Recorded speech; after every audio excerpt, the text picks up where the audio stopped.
Orale gente, what's up?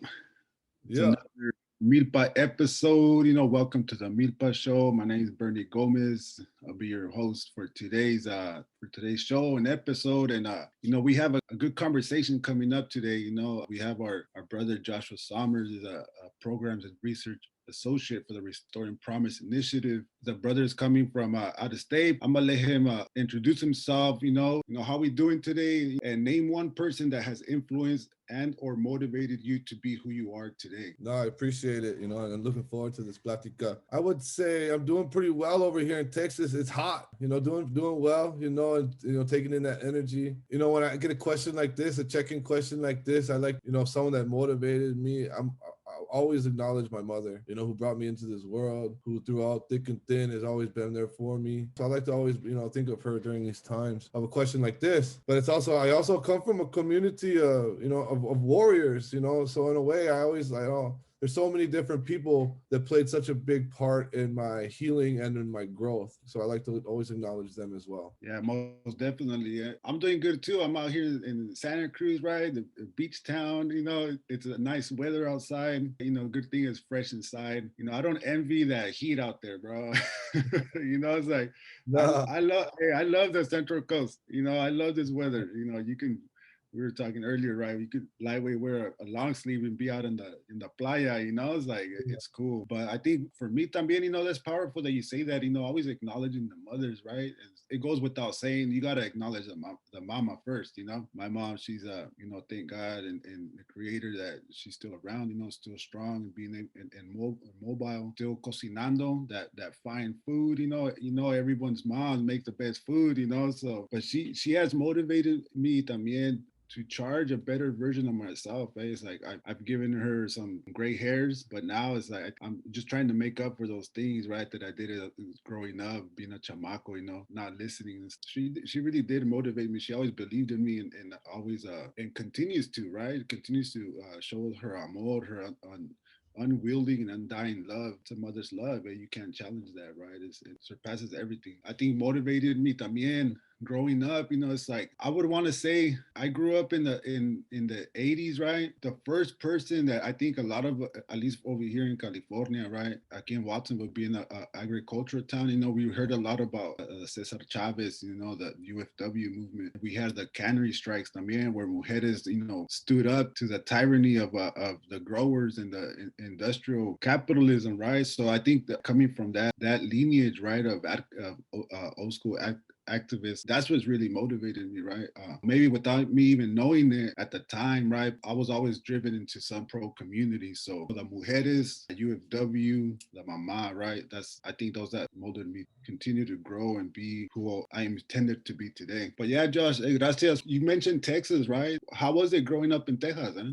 Oh yeah, and I appreciate that. It's a big question that I always reflect on. I always do reflecting on that, and just want to take a moment too is just properly introduce myself as Joshua Sommers of the Tāp Pīlam Coahuiltecan Nation. My native name is Mayo, and in my native tongue that means one who ascends. I also want to acknowledge the ancestors that walked on this land.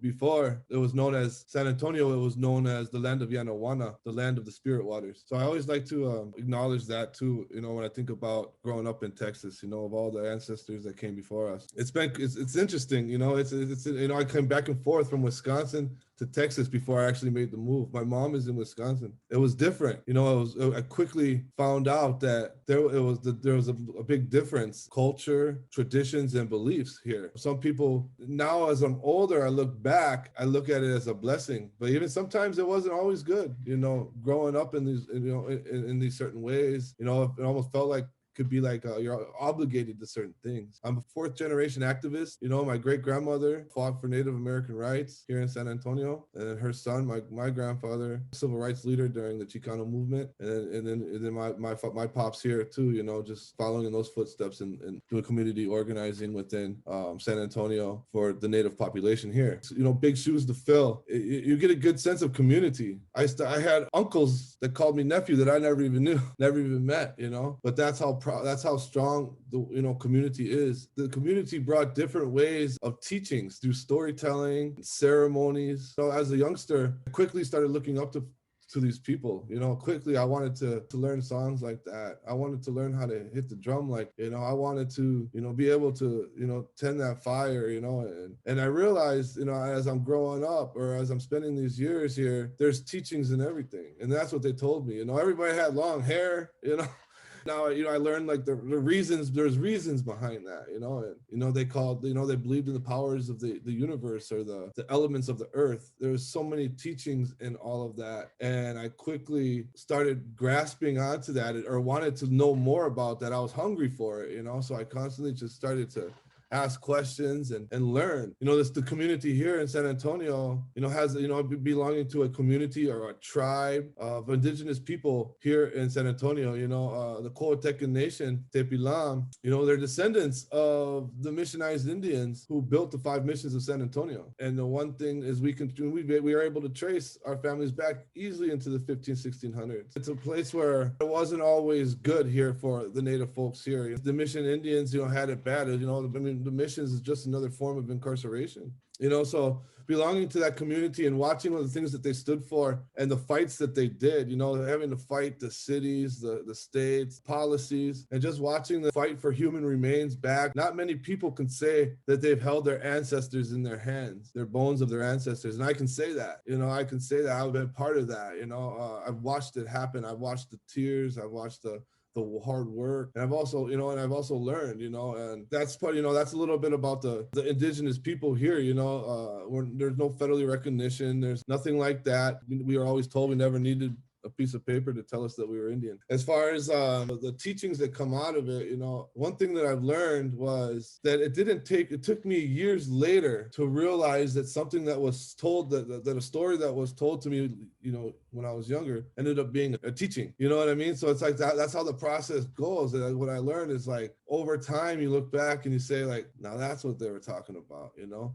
You start witnessing these things for yourself, you know, you start seeing these things as you're on your own path and your own journey. You're sitting in front of the fire, cleansing yourself with the water, the refreshness. That's a little bit about, you know, what it was like here in Texas. You know, just trying to do what you can in a city where people, you know, are resistant to what you're trying to do. It's been good. It's quite the journey. You know, it's one of those things too that I've learned through is like it takes you off. You know, it's very easy. Sometimes very easy to get disconnected. But if you truly believe in the ways and the traditions and the sage, the feathers, the medicines, you know, they'll always guide you back. The fireplace will, you know, that was one of the teachings that they always told me. Go do wherever you go and do, whatever you need to feel like you need to do, just know that this fireplace will always be here waiting for you. You know, and I always, you know, and that was where the home was. And I started learning about that, you know, that this is where I want to build my life. You know, you mentioned Tāp Pīlam. What does Tāp Pīlam mean? So Tāp Pīlam is, in the words of the Pahalat language, means people from the earth. So that's how we know that it's all connected. And me personally, it's based off of 5 families, you know, communities that have come together to form a community. That's all. We were just a big community. And I belong to the one, it's called the Teka Pagame clan, the Waterbird clan, you know, which is led by my grandfather. Yeah, you know, it's interesting that you said, you know, what you just mentioned, you know, that you were able to hold your ancestors in your hands, right? Man, that's so powerful, you know, because it's true. It's like when we think about, you know, ancestors reclaiming our indigenous roots, man, just the beautiful process of growing up in that environment, in that community, right? You know, I think doing a little bit of reading with, you know, in regard to Texas, you know, Texas has a dark history también, you know what I'm saying? It had the atrocities by the Texas Rangers, displacing murders, you know, it's just también the overall conquest, you know, it's like real, you know, it's happened throughout the whole Turtle Island, you know, so it's something that, you know, that they can't escape, you know, but it's something that we must endure también, you know, growing up también, you know, we talking about like you have that opportunity to have that intergenerational wisdom, community and family. How would you say that that's like really shaped you to what you're doing today, you know, your trajectory? So those teachings, you know, those things of the way that the teachings that I've gotten, through the storytelling and the sense of community and the love that has been, going through, I know that it has shaped me. And it's one of those things that I didn't even realize at the time. You don't even realize that you're being shaped, that you're being molded, just really waking up that your spirit, your warrior spirit. I really found out how it impacted me when I was in prison. It was there that I learned two things. I learned one was no matter where I go in life, I can't run away from Josh, So, and the second thing, it was things that were happening while I was in there that I couldn't explain. And my old man always told me when I was young, he said, those things that you can't explain, Josh, that's God. That's the creator. So I think about that and I'm in there and, certain feelings would come over me. Like, or experiences would happen where I couldn't explain, but I knew it. I felt it felt right. It felt rooted. Where even when I was in prison, I knew my first day in there, I knew I made a promise that I won't leave this place the same person that came in. It's time for me to face my demons. That's what I did. I had things happen, like every day a hawk would sit right in front of my window. I couldn't explain it, but eventually I just, talked to it every day. I knew it would be there at 6 a.m. in the morning, right before chow. And I would try to make sense of it, but it was very easily for me to tell myself that hawk represents all my loved ones right now. It's because here I am in a place where I'm separated from everyone, in a very lonely place. That hawk represented, I told myself that hawk represents all my loved ones. They're here with me. They got me. And it gave me such strength that I was able to do what I had to do. I was able to read, to educate myself, do what, give me a little bit of positive energy in a place that's surrounded by negative energy. It was able for me, it raised my spirituality so much where I couldn't help but to this day, when I was walking out, going for a walk, and I see a hawk, I can't help but always whisper under my breath, thank you, old friend. And that came from the connections that I was given, that I was taught through a community of indigenous folks who all believe in those same things. I believe in the power and the wisdom of old ways, old traditions, pre-Western traditions, where we can talk to the creator every day. I don't need to go anywhere to talk to the creator. I can talk to the creator right where I'm at, and the power of prayer got me through. And and that's one of the things that I learned through, intergenerational wisdom and family is definitely from all my families throughout all the four directions is never underestimate the power of prayer. Never underestimate the power of prayer. These are practices that have been going on before our time, who knows how far back, the truth is, I think we've been so interrupted from our, heritage, from our practices and the reality of colonization, the genocidal conquest, que pasó, que está pasando, that's going on today. It's like some of us really, might shy away from that because it's not understood.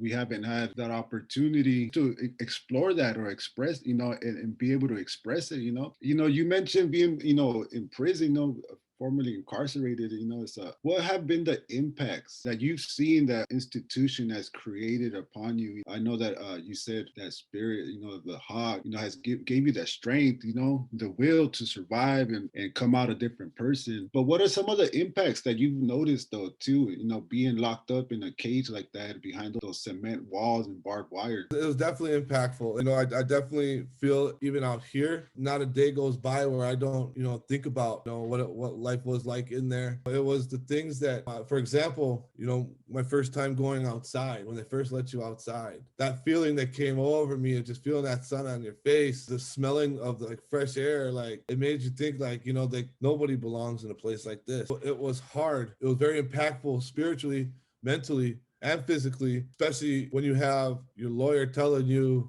that you're going to prison, and I didn't even believe it. So I'm also witnessing it for my first time. I've never been there. So I'm going through it. The impact of the doors locking behind you or the keys that have to open to let you go out, the doors, the amount of guards that just have to take you to room, the ways that you have to present yourself in court. Shameful. To me, I feel like it was their goal. I always thought I've done bad things, but it doesn't make me a bad person. But here I am shackled in front of a judge. Very impactful that this is what it's like. One thing that I learned was, the way that indigenous folks Native folks were treated or not given, and the same opportunities as some of the other programs or churches, and so that was real hard. Like if I wanted to go to if I wanted to get out of my cell and go to a place of prayer or anything like that, I had to go to a church. I didn't want to do that. I didn't want to lose who I was or who I've become. So when I mean that, what I got to see is, I did get to go to places where they did, some places were a little bit different. Some places were a little bit more open to the traditions of indigenous people. There would be sweat lodges and, a smudge, I called it a smudge. And two things I witnessed, that when we would pack the pipe, of the tobacco, when they would allow us to partake in this tradition in prison, obviously we had to be surrounded with COs. The way that they laughed or chopped it up with each other while we're in the middle of our prayer, we're in silence. The way that we were taught was, while that, we're singing a song, even whether it's in our head or out loud, while the pipe is getting packed. The laughter and the conversation, every part of you wanted to just, say something. But we didn't want to get this privilege taken away from us, even though we believe that it is a right, just like any of the other religious practices. We knew that they didn't,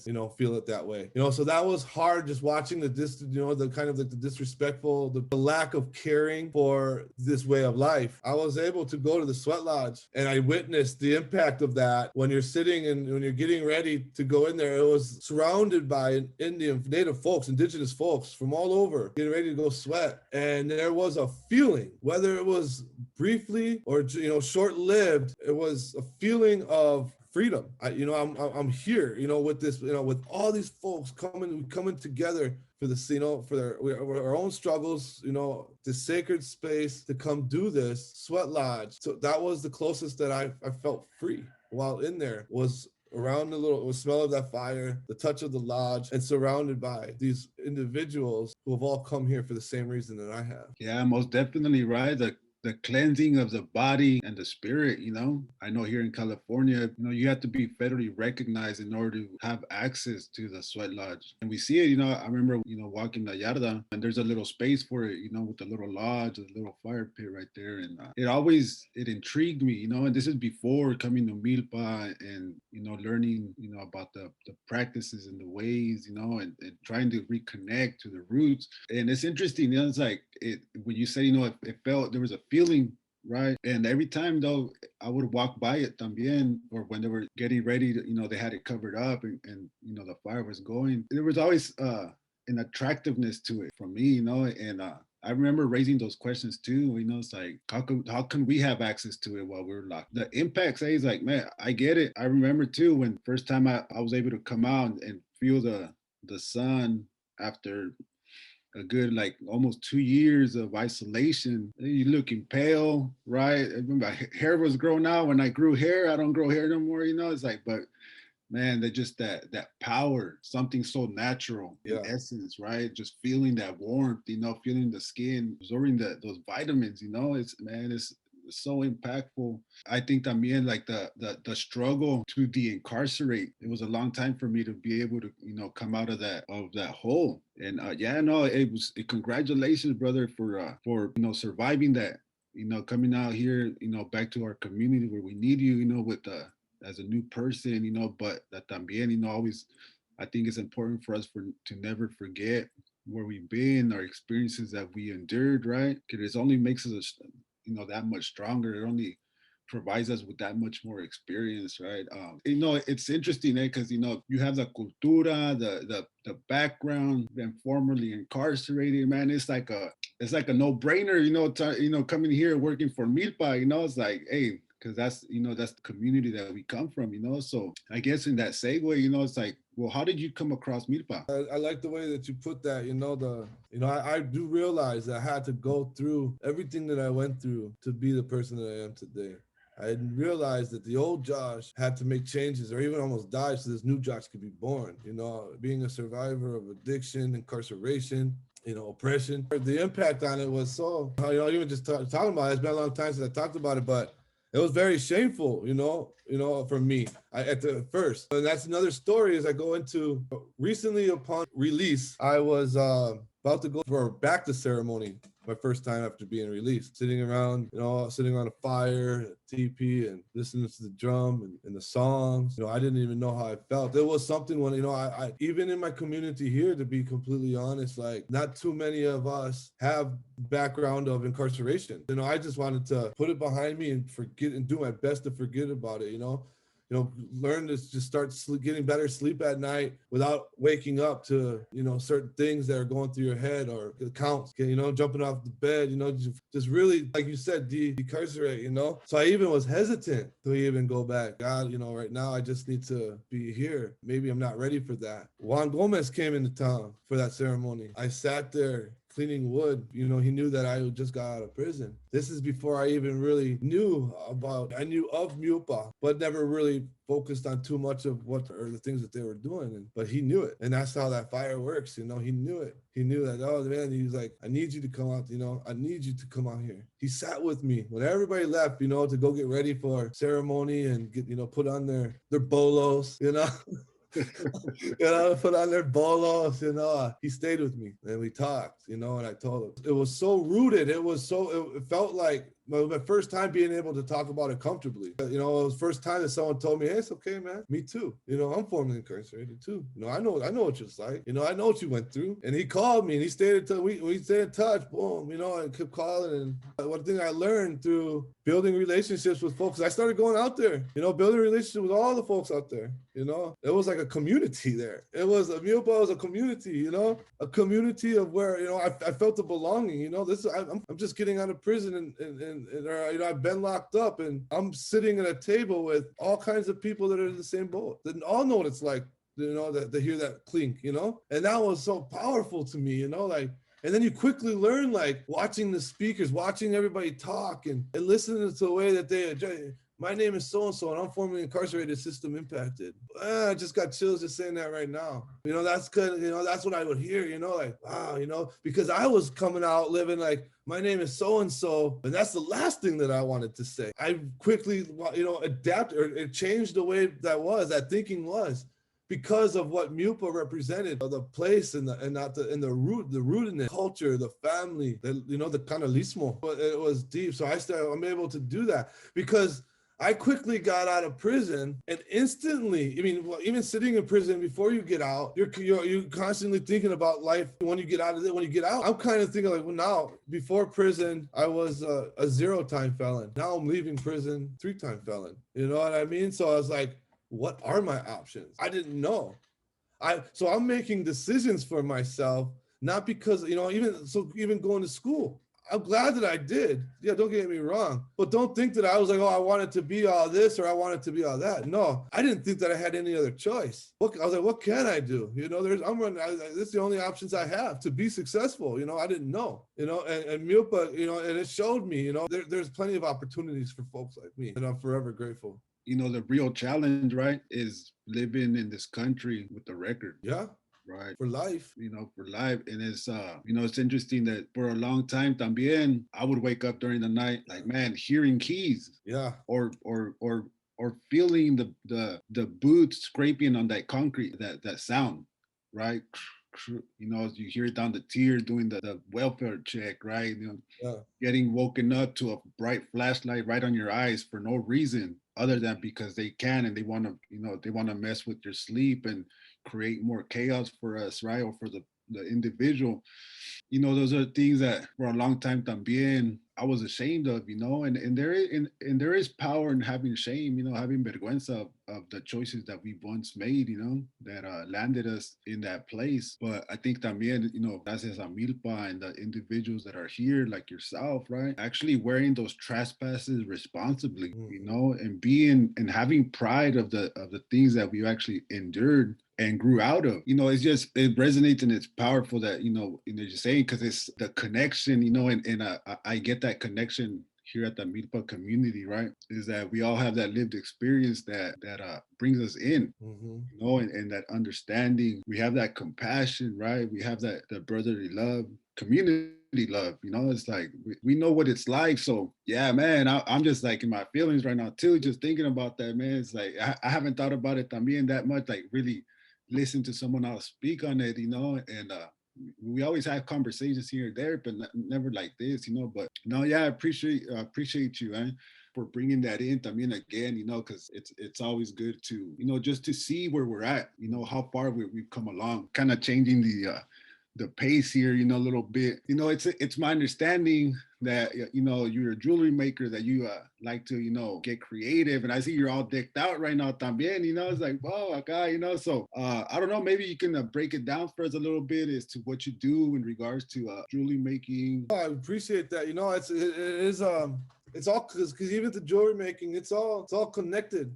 It's all connected to to where I've been, what I've overcome, to my the community, to love, the family, to everybody, So I even started off more than just, I would say when people ask me that question, it's like not just jewelry per se.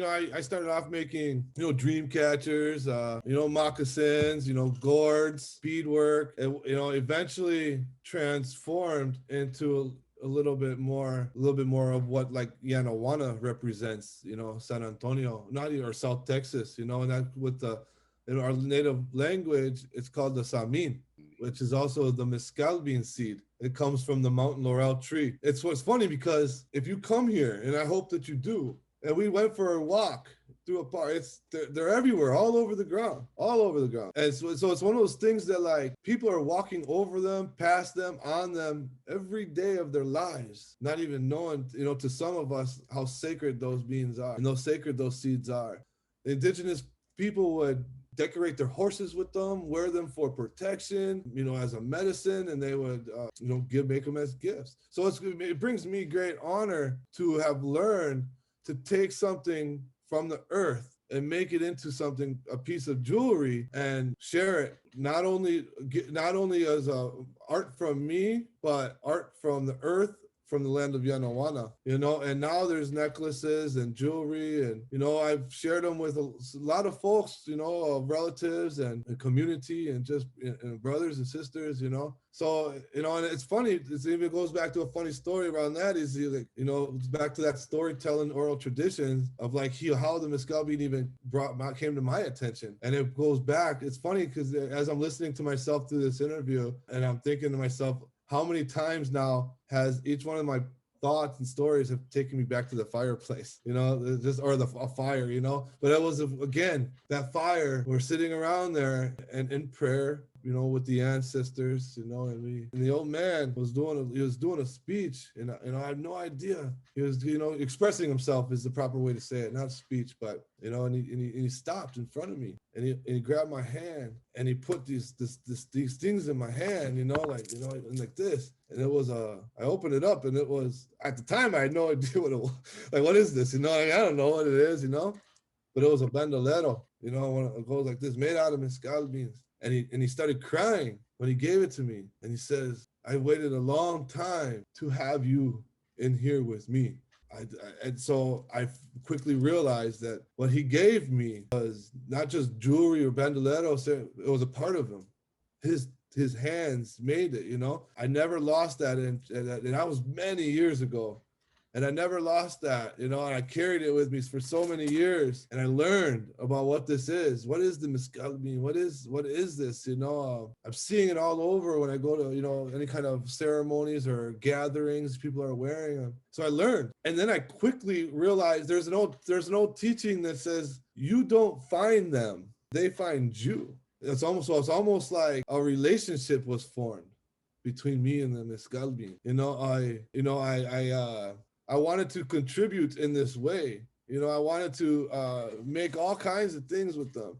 And now it does my heart real well. It makes me feel good to know that I've been able to share this power of the mescal beans with people from all over.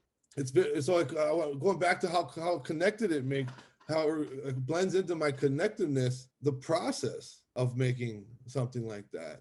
I don't know if it's the impact of prison, but my mind goes 100 miles an hour faster than my body. You know, so you're constantly always thinking, you know, I'm constantly way over there when I should be here. You know, I'm always, got conversations, open dialogue with myself. There's such a process as far as going out, finding trees to find different orange ones, red ones, yellow ones. The process of getting on your hands and knees and now, you know, and picking ones that look exactly the same, because they're big ones, small ones, crooked ones, you know, dented ones. So I pick ones that look exactly the same. I pick them, you know, as many as I can, and I wash them, you know, and I drill one at a time, hundreds, you know. Bandolero has, you know, 100, you know, 200 of them on there, and I polish them. So what I'm getting at is, in my way, it's therapeutic. It's my way of calming myself down and being present in the moment. It gives me a chance to know and to say to the universe, or to say out loud, like, I hope this necklace protects so-and-so, you know, or guides them. You know, you don't have to wear it, put it on your altar or put it in your sock drawer. But, you know, I pray that the power of it will make its way and guide you in any way possible, you know. So it gives me a chance to set intentions, you know, for this, you know. It's very rare to find even the same necklace twice, you know, because it's made for one person, you know, and that's it, you know. So, you know, and that's what I like, you know. It's because I know that one was made for Bernie, that one was made for Desiree, you know, that one was made for, you know, I know that, you know. So that's just a little bit about the jewelry making. The beadwork was one thing that was one of my big things. Is so I was started, man, you know, I was taught by the old ones, you know, my old man and some other elders, how to do, you know, simple beadwork. But in prison, they actually let you do that. They let me order beads from a catalog. They had certain catalogs you can order, and there was beads on there. And I said, well, maybe not the ones that I'm familiar with working on, but I ordered them. And we wasn't allowed needles, so I had to use floss threaders. When I run out of thread, I'd pull it off my sock. And I still have, necklaces and beadwork, beautiful beadwork that you don't see me gift away too much, but I have it, you know, still stuff that I've made while I was in prison, you know. And to the people, I like to look at it and realize, like, yeah, it's a nice piece of artwork, but if you knew the backstory of it, you know, it's held together from sock thread. There was no needle use. It was a floss threader that you use for your tooth. You know what I mean? And that was a lot harder. So I was able to really develop some beadworking skills in the prison, which helped me, you know, make my way through that chapter of my life, that part of my journey. Man, it's just so interesting, because these are the strengths that we've developed, I mean, from being locked up. Because I think, you know, because I remember too, having to be creative, the materials that we had, right, to create the things that we needed in there, the thread from the socks, or undoing the sheets, right, like thread by thread, just to have some sewing thread. Yeah. I remember having, you know, finding a staple, right, and spending hours, you know, scrubbing it on the floor, you know, rubbing it on the floor to flatten it out, try to make the hole, and eventually getting it and just feeling so proud, right? Or having a tooth comb, right? I don't know, navigating, doing some MacGyver stuff, and like actually having a thread and needle now. And now I can make some shorts, you know, some fitting shorts, you know, Yeah. or something, you know, that past time, some, you know, or, oh man, I'm enjoying this conversation. All right. You know what I'm saying? Like, yeah, this is a good one. Yeah, no, and I appreciate your time and effort, your vision and your creativity, you know, because it's another form of building relationships también, you know, and solidifying them también, you know. So, you know, just I guess, you know, we had an episode not that long ago también. We had a conversation around reclaiming the indigeneity, right? And it's something that you hear a lot, and but it's a process, you know. People's, you know, different ways of reclaiming, incorporating old traditions and teachings, right? But I guess what is your take on reclaiming indigeneity for someone that has not been raised or has access to those to that knowledge or those teachings? Yeah, no, that's a great question, and I appreciate that because that's where that's where I sit and reflect sometimes too, and then you realize how blessed I am, to be able to do these things with your family, your grandparents, your nephews, your nieces. There's something about having a loved one hit that drum for you while you sing. So you quickly realize like how it's not like that for everybody. So when it comes to that, it's like, when someone shares an interest, you hear it. I hear it a lot, like I know that, my grandma told me that I have, that we're part this or part that, or, when you hear people say that, like you just know, like you can already know that's like, it's a feeling, like it's like you watch something or you hear something, you hear that the drum beat, you see this, an indigenous film or an article, and it's like you just get that feeling, and my advice to them is to ride out that feeling, seek it, look, it takes homework sometimes. For the people that I've met, I can speak from the experience of people that I've met who asked that question. How they approached it was you do a little bit of homework and just researching around where you're at. Research, what I mean, like organizations that are about the movement, organizations that are about indigeneity, certain events going on, and don't ever and always ask questions, and always remember that when you don't have to ask for your indigeneity, you don't have to ask for it back, you can take it back, it's yours. My advice too would always be, sit with the elders, ask them to tell you stories of the times. And the universe works in such a powerful way. The creator knows what you're looking for, and and they're gonna align you to the right people in the direction of where you need to go. Pray on it, pray on it, sit on it, learn, ask questions. Hey, how can I do it? If someone asks me, I'm gonna say, you know what, here's some sage, light it, and exactly what you just told me, tell that sage that you want to reclaim your indigeneity, you want to learn more, you want to get involved. I'm going to tell you that sage is going to tell you, good, because we need you, good, because we need you. And it's going to line you up, you're going to get involved. That's how you reclaim your indigeneity. Find out who's about the work, about that movement. Show up, ask them, how can I get involved? They're going to guarantee you, as hard as this fight is, about comes to reclaiming indigeneity, they're going to have a place for you. They're going to, whether it's, hey, help us help us prep this food for this event that we're going to do, or come help me set up this classroom for this, this class that we're doing, and that's how you get your foot in the door. And you ask questions, you talk with the elders, and it'll come. The creator knows what you're looking for. The creator will give it to us. Yeah, no, most definitely. We come from a culture of resistance, like already, we've been in resistance since 1492. It's important to hear that too. It's like, to seek out the movement, to seek out the elders, do some research, something that I try to do too is get those stories from the family. I have a vivid memory of meeting my great grandma,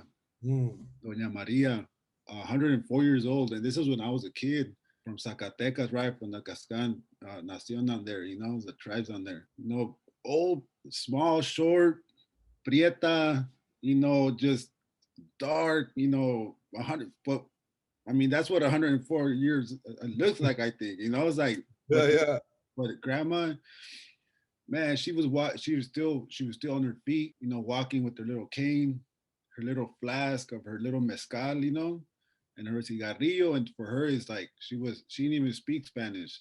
She spoke the native tongue. It's one of those things where, man, I wish then what I know now, right? Right. Something like that. And just to be able to, have her tell me stories of her 104 years of age, 104 years of experience, it's like, man, there's many things that through research also and readings and conversations, it's like the whole prophecy of the condor and the eagle, right?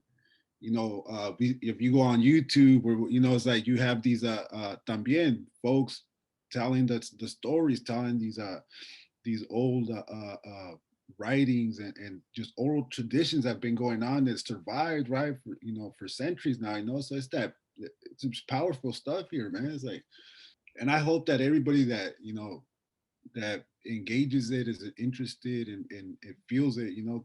Yeah, that really You know, like that's one thing I learned too is like I never underestimate the power of your own abuelitas and abuelitos. You know, like talk with them. You know, one thing that I like to do, or I tell people here in Teja, especially, you know, learn their recipes, their cooking recipes. That's all indigenous too. That's indigeneity right there too. You know, when grandma's making tamales, ask her if you can help her. You know, sorry to show her. You know, there's tricks of the trade that were passed down from her. You know, picking up where, you know, those carrying on your own family traditions is a part of reclaiming indigeneity. As when your grandpa's building a fire, you know, ask if you can help him. Guarantee you're gonna catch a teaching out of it. You know? Oh yeah. You know what I mean? Hey, it's the old ones, right? For real, you know, they'll find something for you to do and teach and give you a lesson out of it, eh? Yeah. And that's just the beauty of the cultura of the familia, eh? And it's like, and it's one thing that I do hear a lot, and I've been able to notice it and like really pay attention to it. It's like, out of all the things that we might have lost and kept, one thing's for sure is that kitchen, Yeah. you know, that kitchen's been there solid, you know. When we taste those foods, you know, it's just like when we smell that cedar or that sage, right, or hear that drum, you know, it's something. It's that feeling. It's like the DNA is like, oh, I remember that. You know, Yeah. like what's going on. It's the same, that taste of the food, right? Oh, oh yeah. Yeah, no, I dig it for sure. Yeah.